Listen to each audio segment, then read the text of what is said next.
जिस उपदेश से राम जी को राजकुमार भगवान राम बने, वो उपदेश आप सुन रहे हैं। कितना ऊंचा ग्रंथ है। इसको वाल्मीकि रामायण भी बोलते, योग वशिष्ठ महारामायण भी बोलते। राम तीर्थ ने इसी का बार बार अध्ययन किया था। ये आप भी शांत हो जाएंगे परमात्मा में, और दूसरों को भी शांति देने की क्षमता देने वाला ये सदग्रंथ है। इसको वेदांत का सिद्धांत ग्रंथ बोलते हैं। दूसरे होते प्रक्रिया ग्रंथ। ये करके फिर कब वो आचार्य बनो तब समझो, ये तो थोड़ा पढ़ो और फिर वही सिद्धांत की बात। तो बार बार योग वशिष्ठ महारामायण विचारने योग। ओम श्री सद्गुरु परमात्मा नमः। श्री वशिष्ठ जी बोले, हे राम जी, जिस पुरुष को जिस पदार्थ का अभ्यास होता है उसे वही प्राप्त होता है। जैसे पत्थर को नित्य प्रति घिसते रहिए तो वह भी चूर्ण हो जाता है, वैसे ही मनुष्य जिस पदार्थ का अभ्यास करता है वही प्राप्त होता है। जिसको अभ्यास से आत्मपद प्राप्त होता है वह सर्वदा परम श्रेष्ठ हो जाता है, सब जगत से ऊंचे विराजता है और परम दया की खान होता है।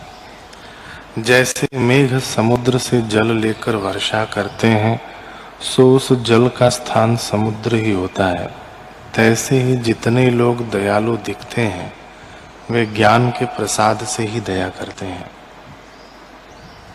हे राम जी, इस प्रकार जिसको आत्मा में अहम प्रतीति हुई है उसका नाश कैसे हो और वह बंधन में कैसे पड़े।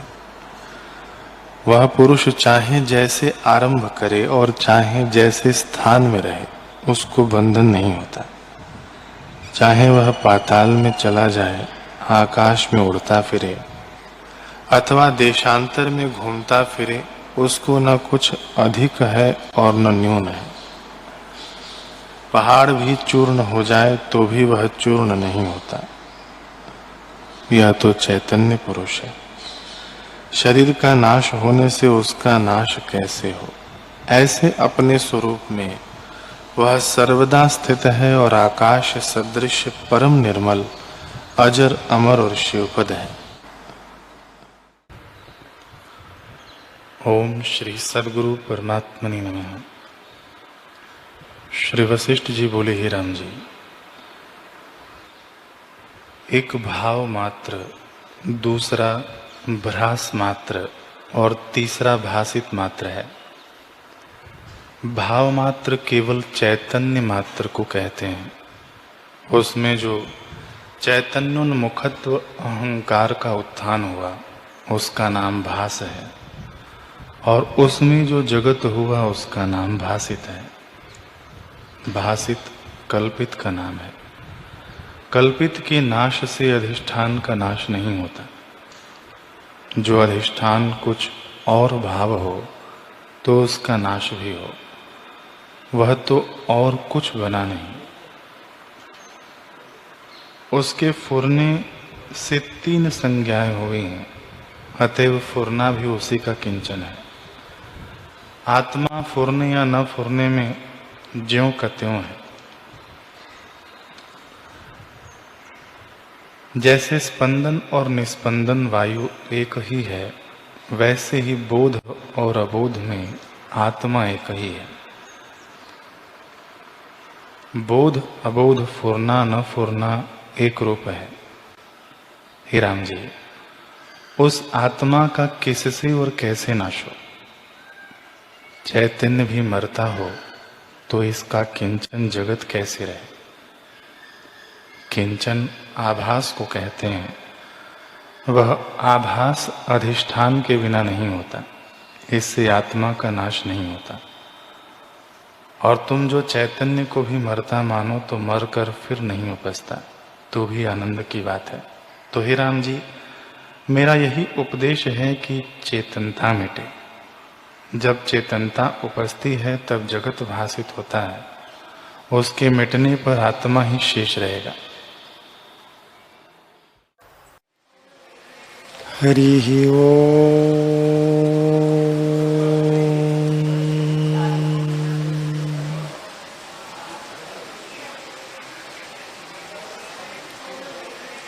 हरिः ओम्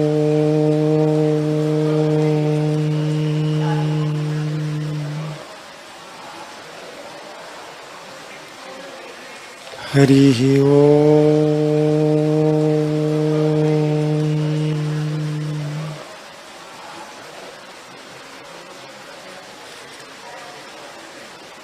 ओम श्री सद्गुरु परमात्मने नमः। निर्वाण प्रकरण सर्ग 130। श्री वशिष्ठ जी बोले, हे राम जी, संवेदन का होना ही अनर्थ है कि जीव अपने को कुछ जानता है। जब यह निवृत्त हो तभी इसको आनंद प्राप्त हो। हे राम जी, ज्ञानी की चेष्टा अहंकार से रहित स्वाभाविक होती है। जैसे अर्धनिद्रित पुरुष होता है, वैसे ही ज्ञानी अपने स्वरूप में मग्न रहता है। जैसे हाथी मद से उन्मत्त होता है, वैसे ही ज्ञानवान स्वयं ब्रह्म चिदानंद में मग्न रहता है। जैसे कामी को काम का व्यसन होता है, वैसे ही सुख रूपी स्त्री को पाकर ज्ञानी मग्न रहता है, क्योंकि वह निरअहंकार है। सब दुखों का बीज अहंकार है। जब अहंकार नष्ट हो तब आनंद हो। हे राम जी, संसार रूपी विष की बेली का बीज अहंकार है। जब अहंकार का अभाव हो तब संसार का भी अभाव होता है। हे राम जी, अहंकार ही दुख का मूल है। इस संवेदन का विस्मरण बड़ा कल्याणकारक है। अनात्मा से मिलकर अपने को मानना या अहम भाव ही अनर्थ है। राम जी ने पूछा, हे भगवान, जो वस्तु असत्य है वह नहीं होती और जो सत्य है उसका अभाव नहीं होता। फिर आप कैसे कहते हैं कि अहम संवेदन का नाश करो? ये तो सत्य भाषित होते हैं, इनका नाश कैसे हो? वशिष्ठ जी बोले, हे राम जी, तुम सच कहते हो कि जो वस्तु असत्य है वह नहीं होती और जो सत्य है उसका नाश नहीं होता। हे राम जी, यह जो अहंकार दृश्य तुमको भासित होता है सो कभी नहीं हुआ, मिथ्या कल्पित है। जैसे रस्सी में सर्प होता है, वैसे ही आत्मा में अहंकार है। और जैसे सूर्य की किरणों में जलाभास होता है, वैसे ही आत्मा में अहंकार का शब्द अर्थ फूटता है। यह शब्द और अर्थ मिथ्या है। इसका लक्षण यह है कि मैं हूँ सो कल्पित है। आत्मा केवल शुद्ध स्वरूप है, उसमें अहम त्वम का शब्द अर्थ कोई नहीं। ये अबोध से भासित होते हैं और बोध से लीन हो जाते हैं। वेदना का बोध अनर्थ का कारण है और अबोध तम है। जब यह निर्वाण हो तब कर्म का बीज मूल से कटे। हे राम जी, जो कर्मों का त्याग कर एकांत में जाकर बैठता है और ऐसे मानता है कि मैं कर्म नहीं करता, वह केवल मुख से कहता ही है, पर वास्तव में अहंकार युक्त है। इससे फल को भोगता ही है, क्योंकि अहंकार सहित जीव फिर कर्म करेगा।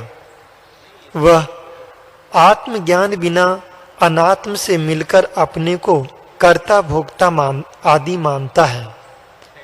जो पुरुष कर्म इंद्रियों से चेष्टा करता है और आत्मा को लिप्त नहीं जानता, वह अकर्ता ही है। उसके करने से कुछ अर्थ सिद्ध नहीं होते और ना करने से भी नहीं होते। ऐसा पुरुष परम निर्वाण पद को प्राप्त होता है, जिस पद में वाणी की गति नहीं। हे राम जी, उसमें स्फुरन कोई नहीं, केवल चमत्कार है, अर्थात हुआ कुछ नहीं और भासित होता है। जैसे बेल की मज्जा बेल से भिन्न नहीं, वैसे ही यह जगत है। जैसे सोने से भूषण भिन्न नहीं, वैसे ही निज शब्द का अर्थ है। पर ये भिन्न भिन्न शब्द अर्थ तब तक भासित होते हैं जब तक अहम वेदना है। हे राम जी, आत्मपद सदा अपने आप में स्थित है। जैसे पत्थर अपनी जड़ता में स्थित है, वैसे ही आत्मा चैतन्य घनता में स्थित है। उसको मुनीश्वर चैतन्य सार कहते हैं। उस अपने स्वरूप के प्रमाद से ही जीव दुख पाता है। हे राम जी, जो पुरुष गृहस्थी में स्थित है पर अहंकार से रहित है, उसको वनवासी जानो। उसे सदा एकांत है। और जो वनवासी अहंकार सहित है, वह सदा जनों में स्थित है। प्रथम तो वह एक गड्ढे में था, फिर उसको त्याग कर दूसरे गड्ढे में आ पड़ा है, अर्थात वेशधारी है और वनवास लिया है। ईश्वर चाहे तो निकाले नहीं, क्योंकि बड़े कूप में है। हे राम जी, जो पुरुष अर्ध त्याग करता है या एक अंग का त्याग करता है और दूसरे को अंगीकार करता है, ऐसा पुरुष अपने को निष्काम मानता है, पर उसको यह त्याग रूपी पिशाचिनी भोगती है। हे राम जी, यह जीव निष्कर्म तभी होता है जब इसकी अहम वेदना नष्ट होती है, अन्यथा नहीं होता। इससे कर्म को मूल से त्यागो। जैसे कुल्हाड़ा बेली और वृक्ष को मूल से काटता है, वैसे ही काटो। अहम वेदना ही मूल है, उसको काटना चाहिए। हे राम जी, पुरुष प्रयत्न इसी का नाम है कि अपने अहम का नाश करना और आप ही शेष रहना। देह से मिला हुआ जीव अपने को कर्ता भोक्ता जानता है। उस अहम का नाश करना और शिव पद को प्राप्त होना एक ही बात है। जो सर्वदा सत्य रूप अद्वैत है, यह विश्व भी उसका चमत्कार है। जैसे नारियल में खोपड़ा होता है और उसके बहुत नाम रखते हैं, सो नारियल से कुछ भिन्न नहीं, वैसे ही संसार आत्मा से भिन्न नहीं। जैसे खंभे में काष्ठ से भिन्न कुछ नहीं, वैसे ही यह संसार है। यह नानत्व भी चैतन्य घन आत्मा ही है। निज अक्षर का जो अर्थ कहा है, वह भी जब वही है, तब विधि निषेध किसका कीजिए। सब परमात्म तत्व है, दूसरा नहीं।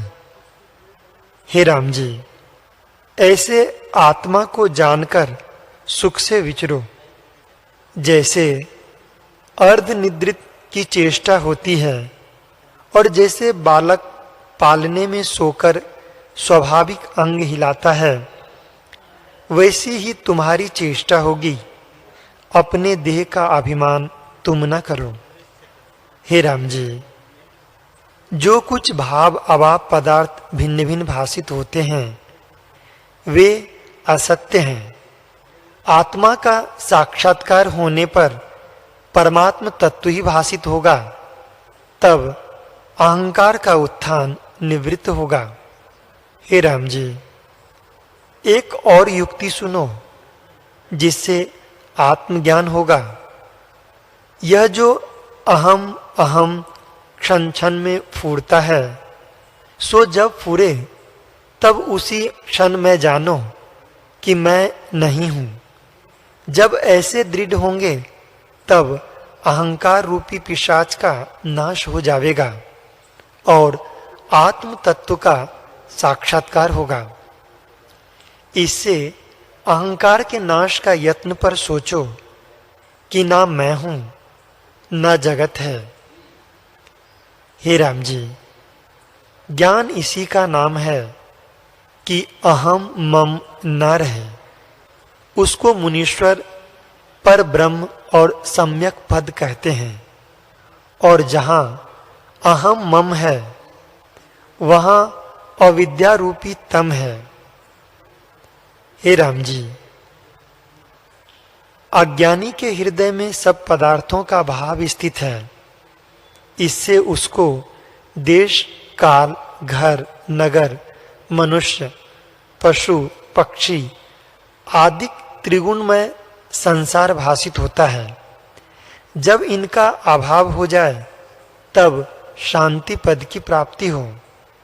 हे राम जी, जिसके मन से मैं और मेरे का अभिमान चला गया है उसको शांति हुई है।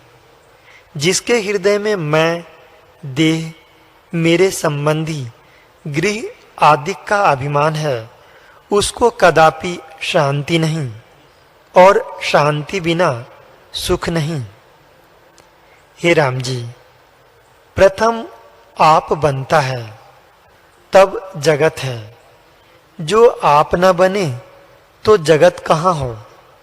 इसका होना ही अनर्थ का कारण है।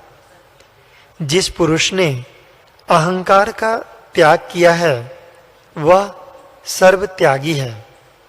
जिसने अहंकार का त्याग नहीं किया उसने कुछ नहीं त्यागा। जिसने क्रिया का त्याग किया और अपने को सर्व त्यागी मानता है उसका यह विचार मिथ्या है।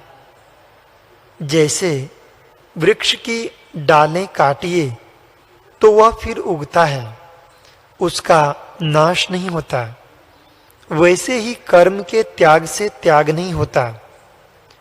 जो त्यागने योग्य अहंकार नहीं नष्ट होता तो कर्म फिर उपजते हैं। इससे अहंकार का त्याग करो तब सर्व त्यागी होंगे। इसका नाम महात्याग है।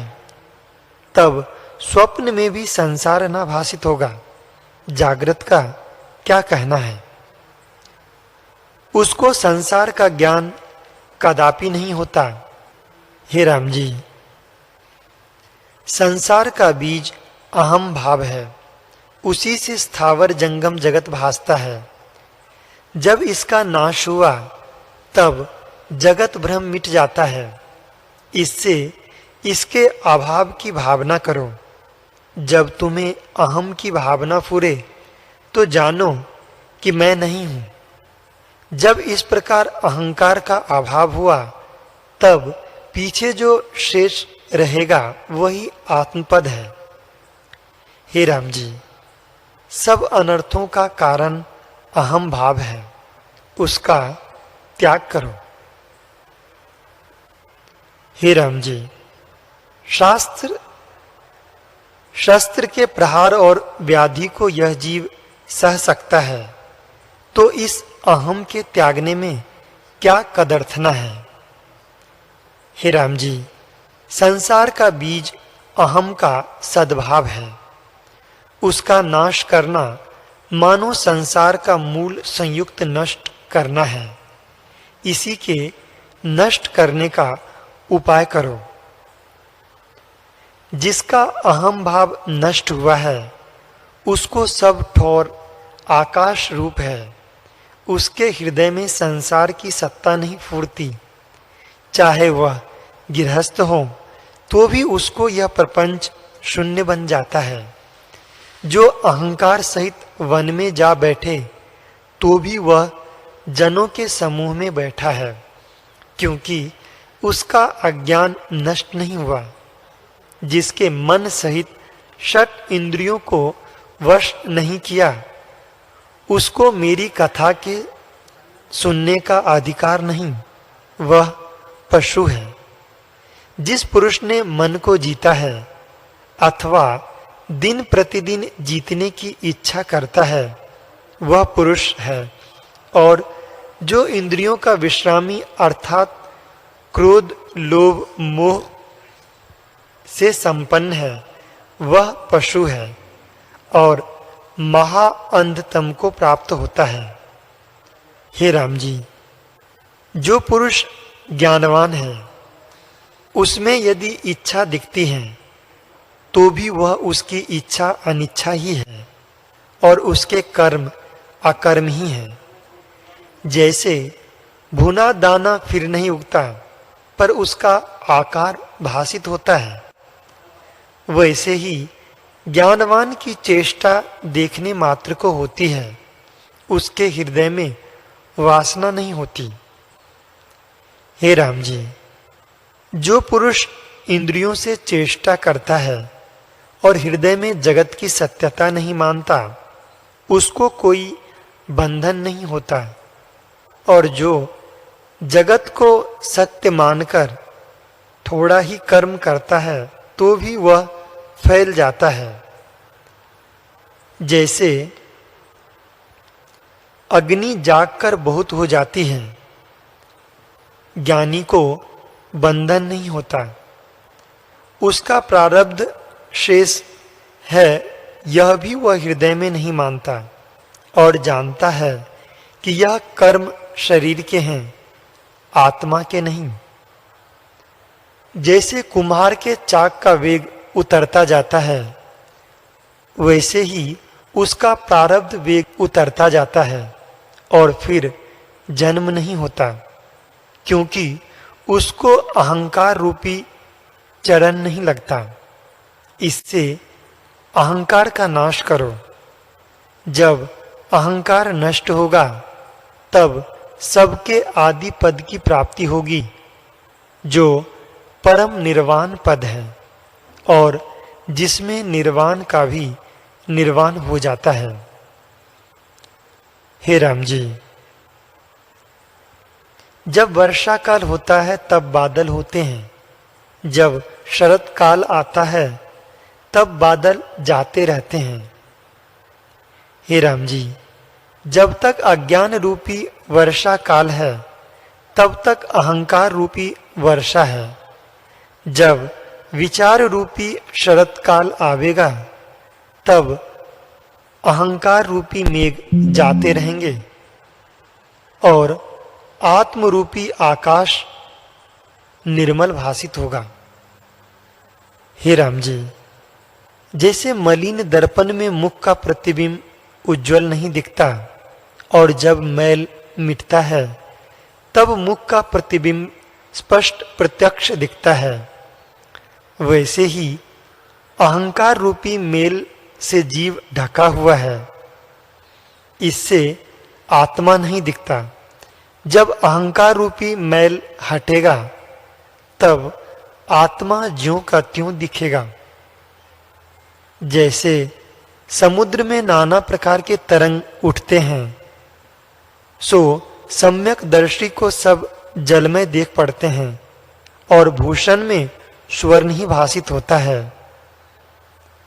वैसे ही नाना प्रकार के प्रपंच उस सम्यक दर्शी को चैतन्य घन आत्मा ही देख पड़ते हैं, वह आत्मा से भिन्न कुछ नहीं देखता।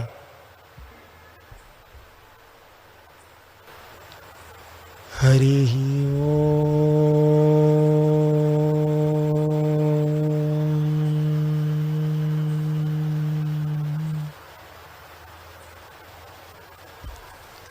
हरि ओम।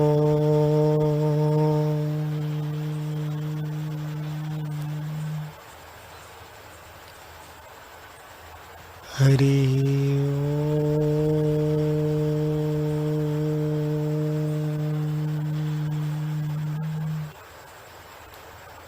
ओम सहना भवतु सहनो भुनक्तु सह वीर्यं करवावहै तेजस्विनावधीतमस्तु मा विदुषावहै ओम शांति शांति शांति।